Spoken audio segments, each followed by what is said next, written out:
안녕하십니까. 꿈꾸는 시니어TV입니다. 오늘은 국민연금 중에 유족연금에 대한 이야기를 말씀드리고자 합니다. 국민연금 중 유족연금은 국민연금 수령자인 수급권자가 사망했을 경우에 그 유족이 받는 연금을 말합니다. 우리나라에서도 이 제도는 굉장히 좋은 제도로 운영이 되고 있습니다. 그런데요, 여기에서도 우리가 자칫 간과하게 됨으로써 예기치 못한 손해를 보게 되는 함정, 문제점이 있습니다. 오늘은 국민연금 중 유족연금과 관련된 꼭 알아야 하는 함정, 문제점 4가지를 말씀드리고자 합니다. 우선 국민연금의 종류를 살펴보겠습니다. 국민연금은 크게 노령연금, 장애연금, 유족연금으로 구분이 되는데요. 노령연금은 10년 이상 가입하고 정해진 나이가 되면 받을 수 있는 연금입니다. 장애연금은 국민연금 가입 기간 중에 질병, 사고로 인해서 장애가 발생할 경우에 받을 수 있는 연금입니다. 유족연금은 국민연금 수령자인 수급권자가 사망했을 경우에 그 유족이 받는 연금을 말합니다. 오늘 말씀드리고자 하는 내용은 이 유족연금에 관한 내용입니다. 이러한 유족연금은 남아있는 가족들에게 굉장히 도움이 되는 연금입니다. 만약에 연금 수령자가 연금을 받고 계시는 중에 갑자기 돌아가시게 되면 수급권자가 받고 계시는 연금액의 40% 내지 60%를 남아있는 유족에게 지급을 하게 됩니다. 그런데요, 이러한 유족연금이 처음 도입되었을 당시에는 외벌이 가구가 많아서 큰 문제점이 발견되지는 않았었는데요. 상당히 시간이 흐른 지금은 가입자들이 굉장히 많아지고 부부가 동시에 가입하는 경우가 크게 늘었습니다. 그러다 보니 예전에는 별로 신경 쓰지 않았던 일들이 지금은 문제점으로 나타나는 경우가 생기게 되었습니다. 오늘은 유족연금에서 발생 가능한 함정, 문제점 4가지를 집중적으로 알아보겠습니다. 첫 번째, 유족연금은 중복 수령이 제한이 됩니다. 유족연금은 부부 중에 가입자인 분이 먼저 돌아가시면 그 배우자에게 지급을 하게 됩니다. 그래서 그 배우자가 본인의 국민연금이 없다면 유족연금을 전액 받을 수 있게 됩니다. 그런데요, 배우자 본인의 국민연금이 있는 경우에는 유족연금과는 중복 수령이 안 된다는 것입니다. 일반적으로는 나의 국민연금과 유족연금을 모두 다 받을 수 있는 것으로 생각하실 수도 있는데요. 국민연금법에서는 중복 수령이 안 되도록 제한을 하고 있습니다. 그러다 보니 예기치 못한 문제가 발생이 되는데 어떤 문제점이 발생되는지 살펴보겠습니다. 국민연금 월 수령액이 남편이 150만 원을 받고 있고 부인은 60만 원을 받고 있다고 가정을 하고 설명을 드리겠습니다. 이런 경우에 두 분이 모두 다 100세까지 장수하신다면 남편 150만 원 플러스 부인 60만 원 해서 합계 210만 원을 함께 사시는 그날까지 평생 동안 받을 수 있게 됩니다. 그런데요, 150만 원을 받고 있던 남편이 먼저 돌아가시는 경우에는 남편이 받던 연금액 150만 원에 약 60%인 90만 원 정도를 남아있는 부인에게 유족연금으로 지급을 하게 됩니다. 그런데 부인에게 유족연금 90만 원을 지급을 하려고 보니까 부인 본인이 국민연금 60만 원을 받고 있는 것입니다. 이런 경우 남편의 유족연금과 부인의 국민연금 2가지를 중복하여 지급할 수는 없게 됩니다. 그러면 이런 경우에는 어떻게 해야 될까요? 이런 경우에는 뒤에서 제시하는 2가지 방법 중에서 하나를 선택하여 지급받도록 되어 있습니다. 선택할 수 있는 2가지 방법입니다. 첫 번째, 남편분의 유족연금 90만 원을 수령하거나 두 번째, 본인 연금 60만 원 플러스 유족연금의 30%인 27만 원을 가산하여 87만 원을 수령하거나 이 2가지 방법 중에 한 가지를 선택하셔야 됩니다. 여기서 남편의 유족연금 90만 원이 배우자 본인의 국민연금으로 받을 수 있는 금액인 87만 원보다 더 많은 경우에는 통상적으로 남편의 유족연금 90만 원을 선택하여 받게 되는 경우가 더 많은데요. 남편의 유족연금 90만 원을 선택하시는 경우에는 향후 예기치 못한 문제점이 발생하는 경우도 있습니다. 일단 유족연금을 선택하시면 배우자 본인이 납입해온 본인의 연금은 포기를 해야 된다는 점 이해하셔야 됩니다. 그러다 보니 유족연금을 받으시는 배우자에게 중간에 특별한 상황이 발생하는 경우에는 문제가 생길 수도 있습니다. 이와 관련해서 생길 수 있는 문제점 사례는 뒷부분에서 추가로 설명을 드리겠습니다. 두 번째, 유족 범위가 제한되고 있습니다. 유족연금 지급의 1순위는 배우자가 되는데요. 배우자가 없다면 그 다음에는 누가 받게 될까요? 참고로 개인연금과 국민연금 수급권자는 어떤 차이점이 있는지 먼저 살펴보겠습니다. 첫 번째, 개인연금은 개인이 본인의 재산만으로 가입도 하고 지급도 받는 사적연금이기 때문에 개인연금 가입자가 받다가 사망하게 되는 경우에는 개인연금 가입자가 받아야 할 연금은 가입자가 지정하는 누구에게든지 지급이 가능합니다. 그 대상은 배우자, 자녀, 부모님, 형제, 자매뿐만이 아니라 경우에 따라서는 타인이라 할지라도 지급이 가능합니다.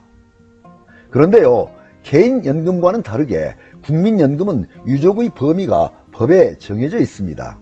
국민연금법에서는 유족의 범위를 이렇게 정하고 있습니다. 1순위는 배우자입니다. 사실혼 배우자를 포함하고 있고요. 2순위는 25세 미만의 자녀이고요. 3순위는 60세 이상의 부모, 4순위는 19세 미만의 손자녀, 5순위는 60세 이상의 조부모가 됩니다.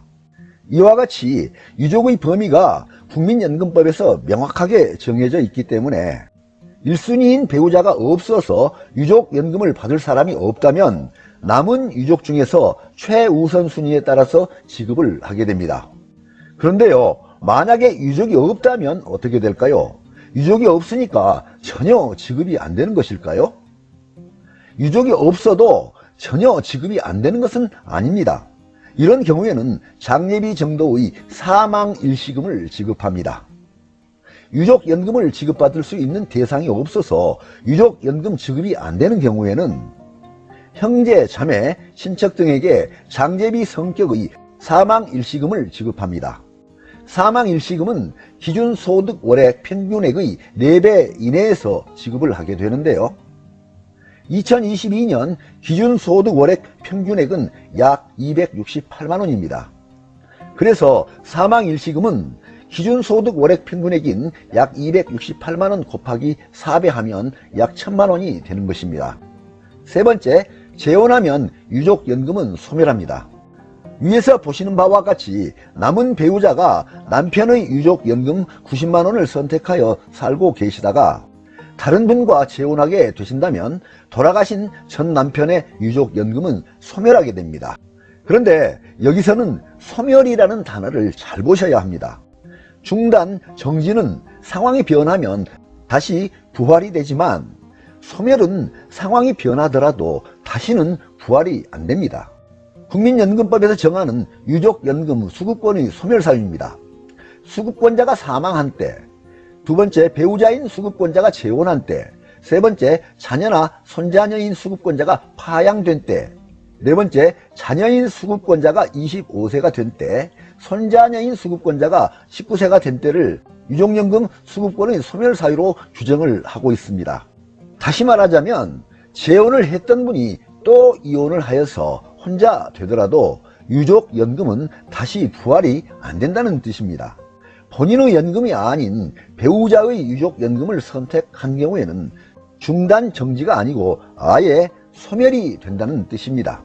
그래서 유족연금과 본인의 연금 중에 선택을 하실 때에는 각각의 상황에 맞게 선택을 해야 된다는 뜻입니다. 네 번째, 유족연금은 사망자에 의하여 생계를 유지하던 가족만 지급이 됩니다. 국민연금법에서 정하는 유족의 범위는 아주 중요한 조건을 또 한 가지 요구하고 있습니다.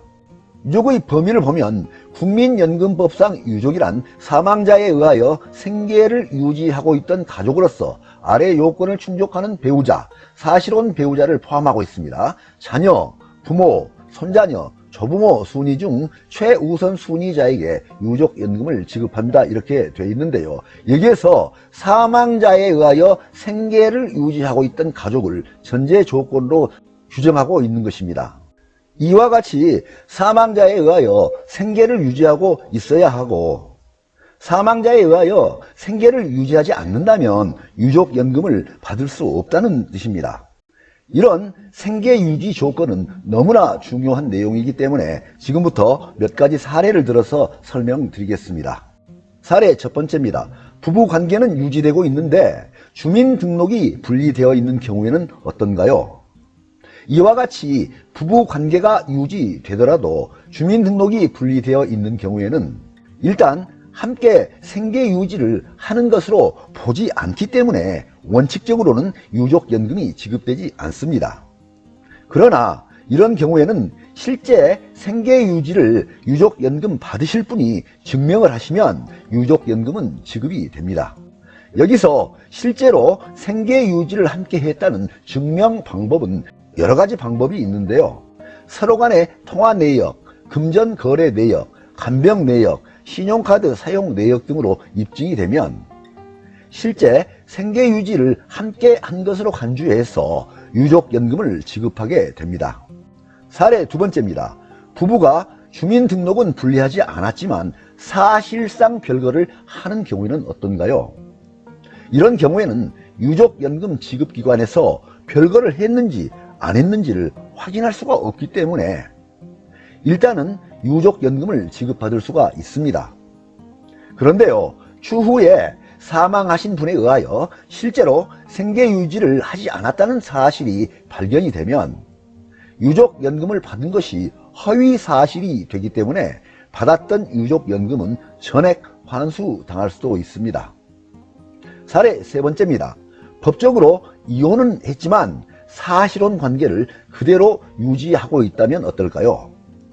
물론 법적으로 이혼을 했다면 당연히 유족연금은 지급되지 않습니다. 그러나 이혼은 했지만 함께 살면서 생계를 같이 하고 사실혼 관계를 유지하고 있다면 유족의 범위에 사실혼 배우자가 포함이 되기 때문에 유족연금을 지급받는 대상이 될 수 있습니다.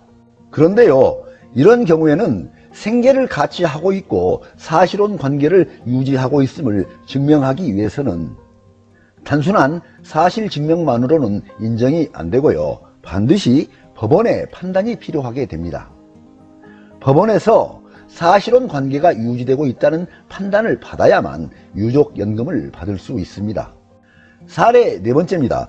위장이혼의 경우에도 사실혼 생계 유지를 증명하면 유족연금을 받을 수 있나요? 하는 내용인데요. 위장이혼의 사례도 사례 3과 같이 사실혼 관계를 설명하는 유사한 내용입니다. 위장이혼의 사례는 일반적인 경우는 아니고요. 주변에서 이런 경우도 가끔 볼 수 있는 사례입니다.